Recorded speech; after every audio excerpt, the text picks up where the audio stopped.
campo importante, nível de seleção brasileira, e o Flamengo responde contratando um ex-jogador do Flamengo, de meio de campo. Ainda não contratou, né?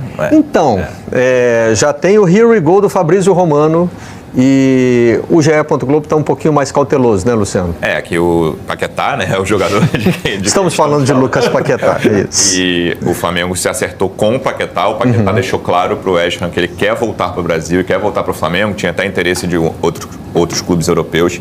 Ele quer, mas falta ainda esse acerto entre Flamengo e West Ham. Não é uma negociação simples, mas podemos dizer que o Paquetá nunca esteve tão perto de voltar para o Flamengo como ele está nesse início de 2026, com o jogador está tudo acertado e agora é uma negociação entre clubes para ver se o Flamengo consegue o Paquetá nessa janela. Se a gente pensar no discurso do próprio Paquetá, há pouco tempo ele deu entrevista, se não me engano foi para o nosso abre aspas, dizendo, ou foi numa das coberturas de seleção, numa entrevista que ele deu aqui para o Sport TV. Enfim, para o Sport... A primeira exclusiva que ele deu depois que ele foi absolvido. Para o Sport da Globo, né? Para as nossas equipes aqui. E ele dizia o seguinte, eu tenho uma dívida de gratidão com o West Ham, que foi o time que me deu suporte, então assim...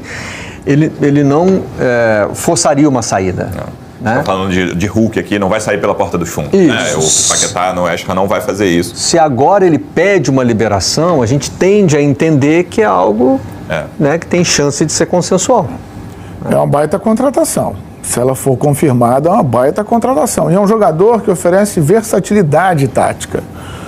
Né? Ele joga tranquilamente em 3 posições ali do meio de campo.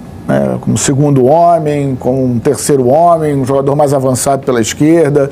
Pode ser uma solução para uma substituição ao Arrascaeta, dosagem de minutagem ali com o Arrascaeta, que é algo que vai ser feito. Vamos começar. Quando é que começa o debate? Como pode jogar Paquetá e Arrascaeta juntos? Se Paquetá, Arrascaeta e Pedro podem jogar juntos? Todos podem jogar juntos. Podem, né? No contexto de jogo, em qualquer contexto de jogo, você pode aplicar essa combinação. O Paquetá normalmente não é um jogador que traz essa dúvida no sentido assim, você vai ter mais um jogador para não marcar? Não, né? Ele é um cara que exerce... Ele trafega pelo meio de campo e dando combate, saindo pro jogo. Mas pensando assim, né, de cara, se ele for pro Flamengo, eu não imagino, por exemplo, ele de segundo homem, até porque tem o Jorginho ali. Tem o Jorginho. Todo mundo à disposição, né? Felipe Luiz tem todos os jogadores à disposição, ninguém tá machucado, final de campeonato amanhã. Isso. Pra mim vai sair um dos 2 jogadores de lado. Que a gente sabe aí muda o esquema. Titulares, né? Concordo Porque contigo. E aí seria o Pulgar, Jorginho, Arrascaeta, Paquetá, mais um de lado com o Pedro ou outro centroavante. O Paquetá fazendo ali mais o lado esquerdo, né? E aí você muda uma composição tática. Mas é isso, são oportunidades que o Felipe Luiz ganha de versatilidade tática. E muitas vezes é isso, você tem que dançar conforme a música, dançar conforme o adversário. E ele passa a ter um jogador muito bom tecnicamente, com essa capacidade de trafegar em várias posições do campo. Ainda que tenha sido um ano,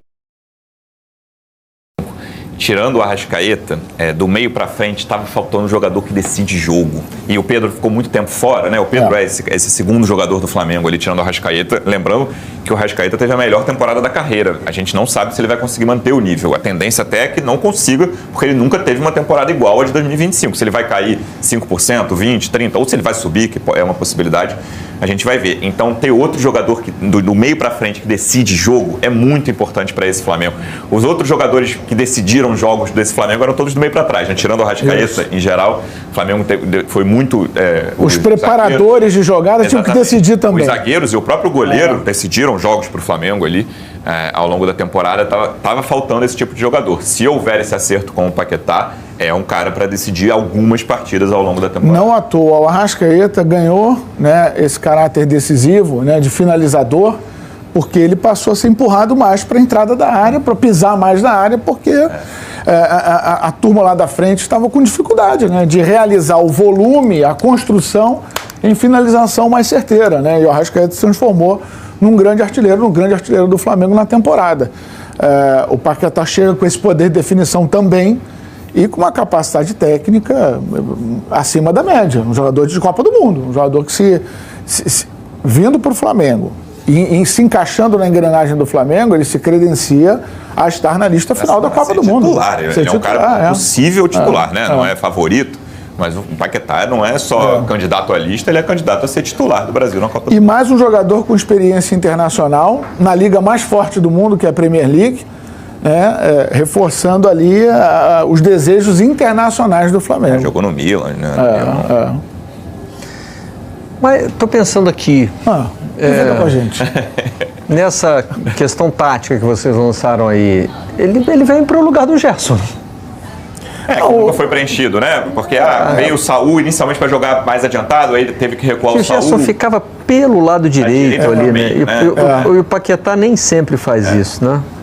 Mas assim, nem sempre, mas ele, por exemplo, o Poderia. O West Ham faz uma coisa parecida com o que o Arrascaeta faz. Isso com todo mundo à disposição no Flamengo, acho que que o Felipe Luiz não vai mexer no que o Arrascaeta faz. Mas ele perfeitamente pode exercer sim essa função do Gerson, porque os pontas do Flamengo não são muito bem resolvidos no sentido assim, qual é o titular absoluto, né? Terminou ali com o Carrascal e mais um, sendo que às vezes o Carrascal jogava na direita, às vezes na esquerda, variava, Luiz Araújo, Plata, Lino, Cebolinha em menor escala. Você não sabe exatamente quais são os dois pontas titulares desse time do Flamengo. Se o Paquetá chegar, para mim, ele é Paquetá e mais um, né? E não, acho que vai ser muito difícil ele ser escalado, por exemplo, como segundo homem, a não ser assim, um jogo contra um time muito fraco em casa, aí pode ser acho que é uma coisa viável. Mas com todo mundo, num jogo de alto nível, Pulgar, Jorginho, Arrascaeta e o Paquetá ocupando o lugar de um dos pontos. Então, eu acho que ele bate hoje mais de frente com o Carrascal. O Carrascal passou a ser essa figura que atua pela direita e pela esquerda, fazendo um quarto homem de meio de campo barra ponta, que é o que o Paquetá faz bem, né?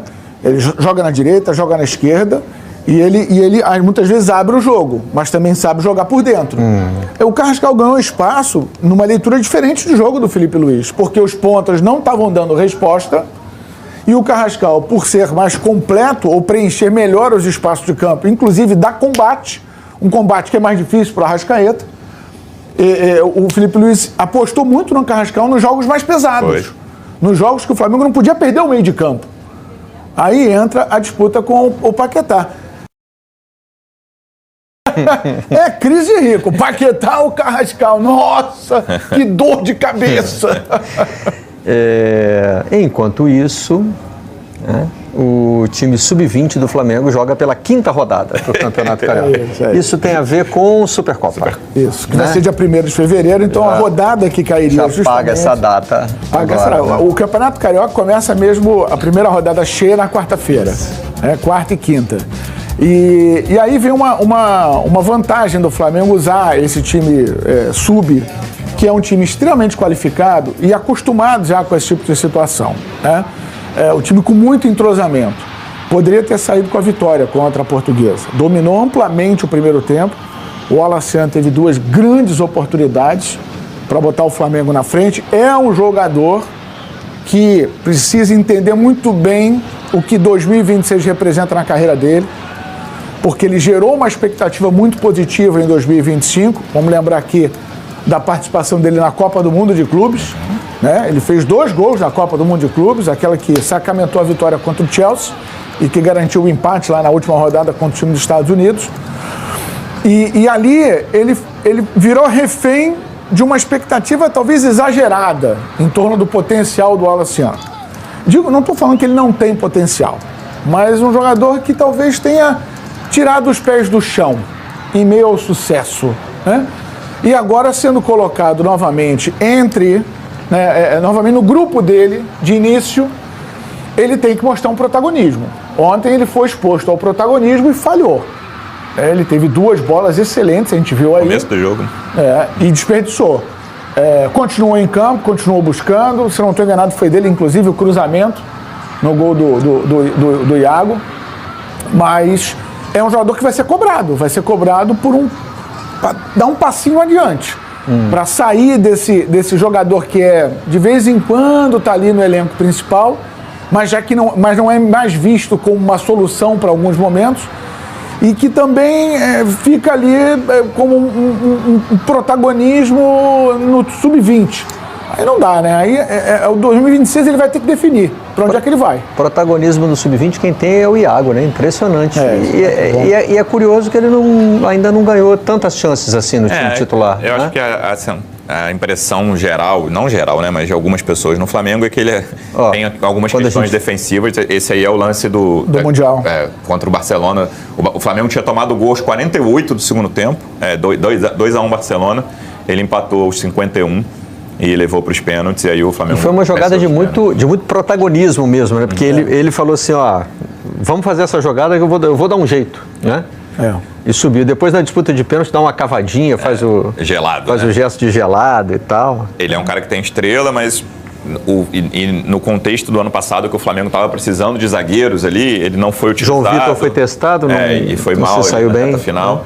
Então, não sei se é um cara com um nível desse time atual do Flamengo. O Éboli falou crise de ricos.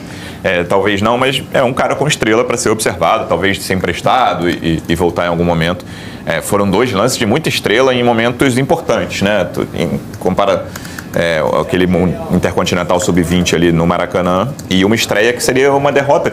Que a gente estava falando do Paulistão, o Carioca são 6 rodadas. Agora, o Carioca, né, nesse novo formato, são 6 rodadas, tudo bem que se classificam 4 de cada grupo, né? Cada grupo tem 6.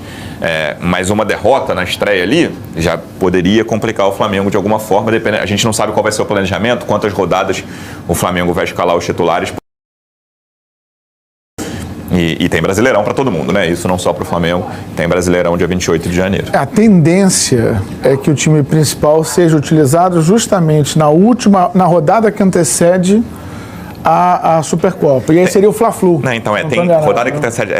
Mas tem um Flamengo e Vasco no meio do Vasco, Fluminense. Depois o Flamengo faz mais 2 jogos. Depois tem uma sequência de Vasco, Fluminense, São Paulo e Corinthians. São Paulo, Brasileirão. E essa é a sequência. Vasco, Fluminense, São Paulo, Corinthians. Os 4 jogos seguidos. Então, o que eu tinha ouvido é que a tendência é que seja no Fla-Flu. Mas aí tem que ver, você falou bem, né? Uma derrota poderia até acelerar, né? Se bem que eles nem voltaram de férias ainda. Volta hoje. Volta hoje. Eu acho que contra o Vasco podem ter alguns, não todos, né? Mas o papel que esse sub tem é esse, né? É dar uma tranquilidade matemática para que o planejamento seja seguido. Eu acho que a gente fala, mas é campeonato estadual, não está ali no principal foco. Tá bom, já existe pressão, entrou em campo, jogou, tem pressão, não tem jeito. Eu sempre penso que o sub-20 é uma oportunidade para o adversário. A Portuguesa ontem está pensando, né? A Portuguesa hoje certamente está pensando assim, poxa vida. Deixamos 2 pontos, né? Mas olha, aí vem a fragilidade da competição. Porque nos últimos anos o Flamengo utiliza essa estratégia e o sub dá conta do recado, pontua e entrega tudo direitinho para o time principal. Aí vem um problema da falta da dificuldade de concorrência. Né? Os candidatos não são fortes. Então, ontem houve uma dificuldade enorme da Portuguesa de igualar o jogo contra o Flamengo. O primeiro tempo o Flamengo foi claramente melhor. No segundo tempo a Portuguesa cresceu, mas a chance que a Portuguesa tem de tirar pontos do Flamengo é com esse time aí. Exatamente. Né? Quando entra a cavalaria, esquece. O time titular vai ser muito mais complicado. Bom, a primeira rodada do Campeonato Carioca tem Flamengo, né? Claro. Aí está a tabela para você dar uma olhada. Começa nesta quarta, com Volta Redonda e Boa Vista. O Fluminense enfrenta o Madureira, é às 7 da noite, jogo do Sport TV, tá? E o Flamengo enfrenta o Bangu em Moça Bonita. Provavelmente com esse mesmo time aí, né? Com essa garotada. Sampaio Corrêa e Nova Iguaçu, é jogo de quinta, assim como Portuguesa e Botafogo. E Vasco e Maricá, outro jogo do Sport TV, às 9h30 da noite. Temos notícias sobre os outros grandes do Rio, como é que montam o time, se radicalizam como o Flamengo ou se são um pouquinho mais... A gente não sabe de radicalizar, mas ninguém vai jogar com o time titular. Time titular eu não espero de ninguém, assim, só estou tentando entender... o quão reserva é cada time, entendeu? Eu acho que o Botafogo, porque dos 4 cariocas, o Botafogo foi o que terminou a temporada antes, né? O Fluminense foi até a semifinal da Copa do Brasil, o Flamengo até a final da Intercontinental, o Vasco até a final da Copa do Brasil. E com um novo treinador, e a gente não tem essa confirmação de nenhum deles, nenhum dos 3 ainda, mas eu imagino o Botafogo com um pouco mais de titulares nesse começo de um trabalho ali do Martim Anselmi, Fluminense e Vasco nessas até duas primeiras rodadas. Né? Se já tem os jogadores mais recuperados fisicamente, o treinador novo está querendo ver os caras em campo, né? Boa, nação, então tá aí as informações do Flamengo de hoje.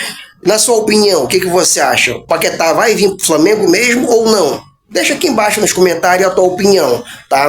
Vou deixar também aqui embaixo na descrição os créditos de imagem ao Sport TV, tá bom? Daqui a pouco eu vou trazer mais informação do Flamengo sobre essa situação do Paquetá e também sobre outra situação de novos reforços que o Zé Boto e o Landim estão de olho, tá? Se você não é inscrito ao nosso canal, se inscreva. Clica aqui embaixo no botão inscreva-se, é de graça, você não paga nada. E deixa eu pedir, na humildade, por gentileza, deixa um like nesse vídeo, que o seu like vai ajudar muito o nosso trabalho, tá certo? Forte abraço, até daqui a pouco, vou trazer mais informação do nosso Mengão. Fui!